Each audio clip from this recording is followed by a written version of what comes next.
Did you know that, according to ancient occult traditions, there are 7 powerful entities ruling hell, each governing one of the 7 deadly sins, and silently influencing humanity in ways most people never notice? Most see these sins as simple moral concepts. But what if there is something far deeper? What if behind pride, greed, lust, envy, wrath, sloth, and gluttony, there are conscious forces shaping thoughts, desires, and decisions from the shadows? In this journey into forbidden knowledge, we uncover the truth behind the 7 princes of hell, their origins, their powers, and the disturbing influence they may still have over the human soul. Stay until the end, because everything connects in a way few are prepared to face. To understand these entities, we must first understand something far older and more dangerous than religion itself. Gnosis. Gnosis is not ordinary knowledge. It cannot be memorized or taught. It is an intimate, transformative understanding, a direct inner revelation that transcends the physical world. Ancient spiritual traditions believe Gnosis allowed individuals to see through the illusion of material reality and perceive the hidden structures governing existence itself. Those who attain Gnosis do not simply learn the truth. They experience it. And that experience often comes through intense spiritual awakening, meditation, or moments of profound inner collapse. Gnostics believed this knowledge was a key to understanding life, death, and what lies beyond, but only for those willing to confront the darkness within. And that darkness is embodied by the princes of hell. These beings are not merely monsters of folklore. They are archetypal forces within the infernal hierarchy, each ruling a deadly sin that reflects a fundamental struggle of the human condition. They are not just symbols of evil. They are mirrors. Each sin represents an obstacle on the path to self-realization and enlightenment. Pride, envy, wrath, sloth, greed, gluttony, and lust are not just moral failings. They are spiritual challenges that must be confronted, understood, and mastered. Lucifer was once the light bearer, the most radiant of all angels, standing closest to the divine source. His fall was not born of ignorance, but of pride. Unlike other fallen beings, Lucifer consciously chose rebellion.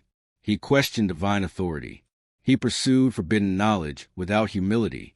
This was not a simple act of defiance. It was a cosmic rupture that shook the foundations of heaven itself. After his fall, Lucifer did not fade into obscurity. He became the ruler of hell, feared not only for his power, but for his unmatched intelligence. Lucifer does not corrupt through chaos alone. He manipulates truth. He disguises darkness as enlightenment. He represents the ultimate danger of pride, the belief that knowledge alone grants supremacy, divorced from wisdom and humility. Mammon rules greed, commanding thousands of legions driven by insatiable hunger. He is not merely associated with money, but with the obsession for material power and control. Mammon embodies the illusion that fulfillment can be owned, accumulated, or purchased. Throughout history, theologians warned that Mammon's influence could corrupt even the most devout souls. Wealth, when elevated above meaning, becomes a chain that enslaves the spirit. In literature, Mammon is portrayed as a fallen angel incapable of abandoning his obsession with riches, even in damnation itself. His lesson is terrifyingly simple. The more one consumes, the emptier one becomes, but not merely sexual desire. He represents obsession, passion that overwhelms reason and devours identity.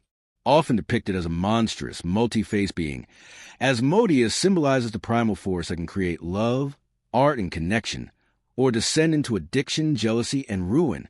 In ancient texts, Asmodeus is driven by destructive desire, killing out a jealous obsession.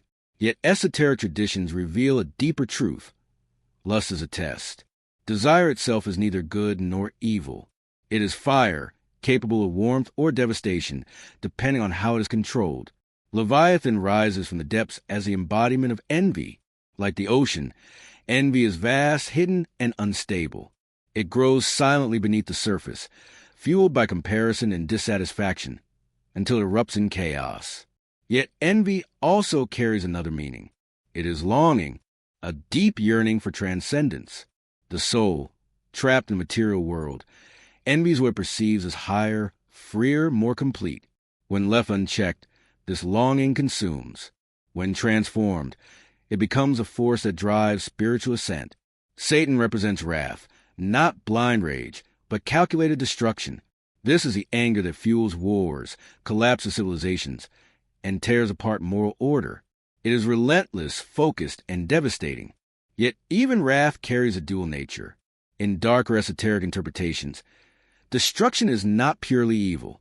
Fire clears space for renewal. Collapse precedes rebirth. Satan's wrath becomes a force that annihilates corruption, making way for transformation, if one survives it. Belphegor governs Sloth, but sloth is not simple laziness. It is spiritual stagnation, a refusal to evolve, comfort without purpose, stillness without renewal. It is a slow decay of the soul that chooses safety over growth. Yet sloth also contains a hidden phase of incubation. Like winter before spring, stillness can prepare transformation, but only if it ends. The danger lies in never awakening. Beelzebub, the lord of the flies, rules gluttony. This is not merely overindulgence in food, but excess in all forms: pleasure, consumption, power, even knowledge. Gluttony is the endless hunger that can never be satisfied. Unchecked, it leaves the soul hollow. Directed wisely, it becomes a drive to seek deeper truth. Beelzebub embodies both spiritual hunger and spiritual collapse, reminding us that desire without balance leads to emptiness. As we journey through these infernal forces, a disturbing truth emerges. The seven princes of hell are not external monsters waiting to claim souls. They are reflections of the deepest struggles within humanity itself. Each sin can destroy. Each sin can transform. The true battle is not in hell. It is within the human mind and spirit. Those who seek true gnosis do not flee these forces. They confront them. They integrate the shadow. And in doing so, they transcend it. The darkest truths of the universe are not hidden from us. They are hidden within us. And once seen, they can never be unseen.